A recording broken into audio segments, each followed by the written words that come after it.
Thursday's Inglis Australian Weanling sale was another success for vendors with an 89% clearance and foals by proven young sire Capitalist and Coolmore's Triple Crown winner Justify selling particularly well. I got you for 400. The Drill Thoroughbreds. Top lot was a colt by the Golden Slipper winner and leading first season sire Capitalist from Redute's Choice mare Lalia, Dam of Stakes winners Shamalia and Emperor's Way. He was sold by Verna Metcalf's Middlebrook Valley Lodge to Gall Bloodstock and Peter Morgan for $400,000. Justify sired the next two highest priced lots, the half-sister to Fiesta from Now, sold by Fairhill Farm to Steve Grant's Silverdale Farm and Suman Hedge for $300,000, while the third highest price opened the sale with the Justify half-brother to Star Sprinter Super 1, Lot 1, sold to Justify's Connections, China Horse Club and Newgate Bloodstock. On Sunday, the sales series rolled on with the Inglis Australian Broodmare sale average up 53%. Top lot was Oklahoma Girl, sold by Coolmore Stud to Rosemont Stud for $350,000.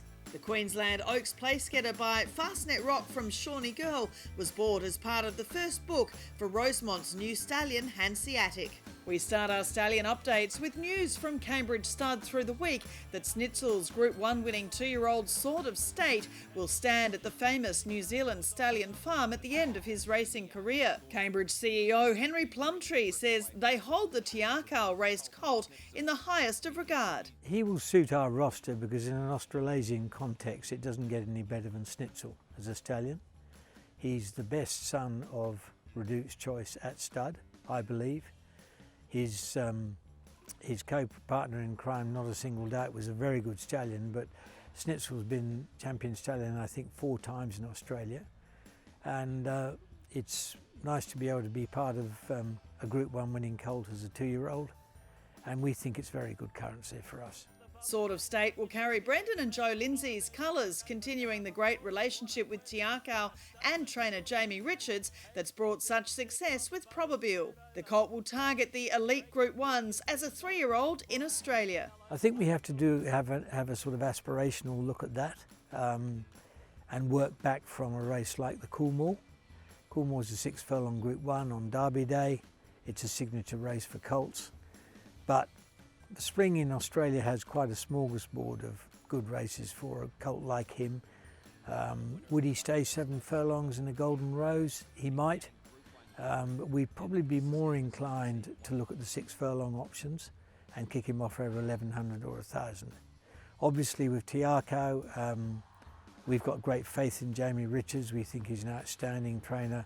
We have a strong relationship with David Ellis and Karen, the principals of Tiakau. And it's great that relationship can continue. Victoria's Spendthrift Australia will stand Written Tycoon Star Sprinter Dirty Work in 2021. A former $800,000 yearling, Dirty Work's Scalacci Stakes win showed his blistering turn of foot that also saw him break the Kensington track record for 1100 metres at Randwick. His fee is yet to be announced. But it's all Fierce Impact.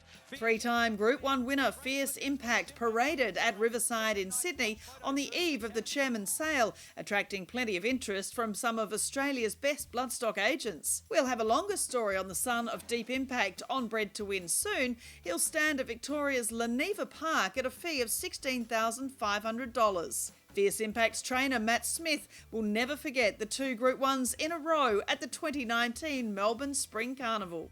In our mind, knowing how good he was, everyone in the stable just knew how good the horse was, but to show everybody that he was that good a horse, and to come back sort of 3 weeks later and do it again in the Cantala was something else. Like to win those races on Derby Day, it's every trainer's dream and every owner's dream to be there on Derby Day, and again he showed an exceptional turn of foot, and yeah, it was just an incredible couple of months. Yeah, it was amazing. The G1 Goldmine analysis of Fierce Impact sire Deep Impact shows the hottest cross within 5 generations to be Mr. Prospector. In fact, Mr. Prospector is found in 46% of stakes winners when Deep Impact is anywhere in the pedigree of a stallion such as Fierce Impact. Other top performers with this successful cross are Contrail and Gran Allegria. So have a look at G1 Goldmine's stallion match either on their website or at Leneva Parks. and see if this cross works with your mare heading into the breeding season. Queensland's Oakland stud will stand former Darley stallion Exosphere this spring, with the Golden Rose winning son of Lonhro to stand alongside Power at a fee of $4,950. And sad news from Darley Woodlands, with the unbeaten dual Group 1 winner by Zabeel Reset dying at the age of 20. The Australian Guineas and Futurity Stakes winner sired Group 1 stars such as Faulkner, Pinka Pinka, Haraki, Set Square and Rebel Raider, and is seen here only recently in a paddock enjoying life right up till the end next to fellow retired stallion Carlton House.